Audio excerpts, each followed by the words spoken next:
তো মুস্তাফিজুর রহমানকে নিয়ে কিন্তু চারিদিকে খুব বড় বাওয়াল হয়ে গেছে। এই জিনিসটা এত বড় জায়গাতে পৌঁছাবে এটা কিন্তু ভাবা যায়নি। টি-20 ওয়ার্ল্ড কাপের আগে এসে এত কিছু হয়ে যাচ্ছে আস্তে আস্তে। ফাইনালি মুস্তাফিজুরের জন্য বাংলাদেশের তরফ থেকে রিপ্লাই চলে এসছে। বাংলাদেশ কি করতে চাইছে না করতে চাইছে আমরা এই ভিডিওর মধ্যে সব কিছু আলোচনা করব। মনে হলো আমাদের চ্যানেল থেকে আপনাদের বলা উচিত টোটাল আপডেট কী আছে এটার উপরে, বাংলাদেশিরা ফাইনালি কী বলছে বিসিবি বোর্ড আর কি। তো এই ভিডিওর মধ্যে আমরা ছোট করে একটা ছোটোই ভিডিও হবে, এর মধ্যে টোটালটা কিন্তু আমরা কভার করে দেবো। এখনও অবধি আপডেট কী আছে, এরপরে আসলে অবশ্যই আমরা নিয়ে আসবো ভিডিও। তো বর্তমানের মধ্যে যদি আমরা আপডেট দেখি সবার প্রথমে, যে আমরা প্রথমে এটাতে আসবো যে হয়েছিল কি সবার প্রথমে, পরপর বলছি আর কি ক্রোনোলজিতে। তো তার আগে বলে দিই, মুস্তাফিজুরকে কিন্তু এখানে 9 কোটি টাকা দিয়ে কলকাতা কিনেছিল, তারপরে তাকে ব্যান করে দেওয়া হয়েছে। এটা কিন্তু খবরে ছড়িয়েছে, কিন্তু ব্যান করা হয়নি। এখানে শুধু যে বিসিসিআই প্রেসিডেন্ট দেবজিৎ সাইকিয়া বলেছে কলকাতা নাইট রাইডার্সকে এখান থেকে রিলিজ করে দিতে, না ব্যান না কিন্তু, কারণ পরের বছর খেলতে পারে এখানে। শুধু বলা হয়েছে যে রিলিজ করে দেওয়ার জন্য। তো এটা হচ্ছে মেন খবর, এখানে উল্টোপাল্টা ছড়িয়ে লাভ নেই ফালতু, ঠিক আছে। রিলিজ করে দেওয়া হয়েছে। তো এইখানে এটা তো খবর আছেই যে বিসিসিআই থেকে অর্ডার দেওয়া হয়েছে কলকাতা নাইট রাইডার্সকে। কলকাতা নাইট রাইডার্সের সঙ্গে একটু ধোকাই বলা যেতে পারে, এটা চিটেড ফিল করছে অবশ্যই, কারণ এত বড় একটা প্লেয়ারকে নিল যেখানে ব্যাকআপ হিসাবে খেলতো, যদিও ব্যাকআপ হিসাবে খেলতো, তাও একটা বড় টি-20 বোলার এখানে বলতে হবে না। এবার অ্যাকচুয়ালি কি বলতো, একটাই প্লেয়ার, এমন না যে বহুত প্লেয়ার এসে খেলছে, একটা চাপে পড়ে যাবে বিসিসিআই। কিন্তু এই কোনো দেখা যায় যে আমার মনে হচ্ছে যে এটাকে নিয়ে একটু ভাবা দরকার। হ্যাঁ, এটাকে ভাবা দরকার। আর শুধু বিসিসিআই থেকে বলা হয়নি, এমনকি ওয়েস্ট বেঙ্গল গভর্নমেন্ট থেকেও এটা বলা হয়েছে যদি মুস্তাফিজুরকে কলকাতার টিমে খেলানো হয় তাহলে কলকাতার বিরুদ্ধে কিন্তু অ্যাকশন নেওয়া হতে পারে। এটাও কিন্তু একটা খবরে রয়েছে এখানে। তো এইটা হয়েছিল প্রথমে যে আপডেটটা ছিল, এটা হয়েছিল। তারপরে কিন্তু এখানে বাংলাদেশের যে রিপ্লাই এসছে সেটার উপরে চলে আসছি। বাংলাদেশ কিন্তু এতে কাঠি হয়েছে, স্বাভাবিক ব্যাপার, ঠিক আছে, হওয়ারই কথা, স্বাভাবিক ব্যাপার হওয়ার কথা। তো বাংলাদেশে যে এখন যে অবস্থাটা চলছে আর কি, তো আমরা ডিটেলসে বেশি যাচ্ছি না, কি হয়েছে কি হয়েছে না হচ্ছে সবাই জানে, পলিটিক্যাল টেনশন হিসাবে আমরা এটাকে অ্যাড্রেস করছি, ঠিক আছে। অত ডিটেলসে যাচ্ছি না, সবাই জানে, মোদ্দা কথা হচ্ছে সবাই জানে। তো এইখান থেকে এখন বাংলাদেশের কথা হচ্ছে, বাংলাদেশের গভর্নমেন্ট থেকে বিসিবি মানে বাংলাদেশ ক্রিকেট বোর্ডকে ওখানে একটা মিটিং হয়েছে ওদের, তোর গতকালই হয়েছে আর কি মিটিংটা।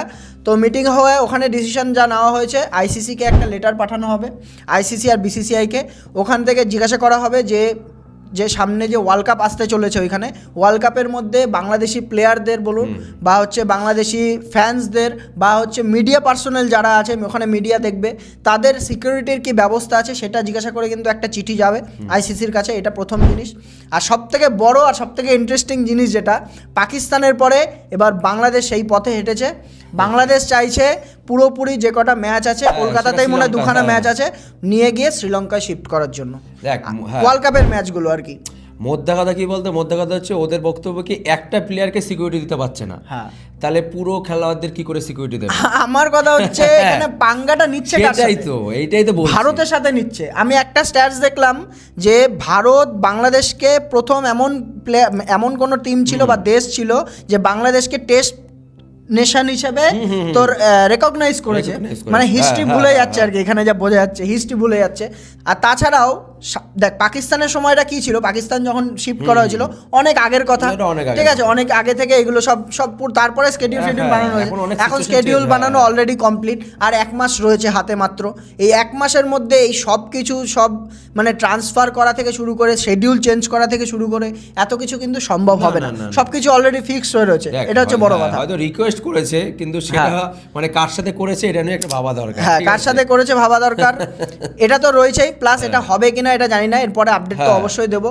তো আমাদের মতে যে এটা উচিত কিনা, মুস্তাফিজুরের সঙ্গে যাই হলো কেসটা, এটা উচিত কিনা এইটুকু অবধি আপডেট এসছে, এটাকে বলে দিই। এটা আমাদের জাস্ট ওপিনিয়ন দিচ্ছি একটা, যে আমাদের উচিত কিনা। দেখ আমরা আগের ভিডিওতেও বলেছি যে এইখানে আমাদের ইন্ডিয়ান গভর্নমেন্ট যা নেবে ডিসিশন, আমরা তার পক্ষে সবসময় থাকবো, এই পক্ষে। কিন্তু এখানে মুস্তাফিজুরের দোষ নেই, এটা সবাই বলছে মুস্তাফিজুরের কি দোষ না, কিন্তু আমি আর এখানে একটা কথা বলতে চাই, মুস্তাফিজুরের দোষ নেই, ঠিক আছে। মুস্তাফিজুর বাংলাদেশি একজন, বাংলাদেশিতে যদি আমরা দেখি যে মুস্তাফিজুর ইন্ডিভিজুয়াল পার্সোনাল অ্যাটাক বা এরকম কিছু একটা ব্যাপার, মুস্তাফিজুর একটা মানুষ, এটা হিউম্যান। সব কিছুর পরে যদি আমরা বিগার পিকচার দেখি, আরও সব কিছুর মধ্যে কিন্তু মেন হিউম্যানিটির উপরে যে বাংলাদেশে অ্যাটাক হচ্ছে, সেহেতু মুস্তাফিজুরকেও সেই কনসিকুয়েন্সেসগুলো নিতে হবে। অবশ্যই ও যেহেতু যে কোলাট্রাল ড্যামেজগুলো হবে সেইগুলোরও ভুক্তভোগী ওকে হতে হবে, যেহেতু ও বাংলাদেশি একটা।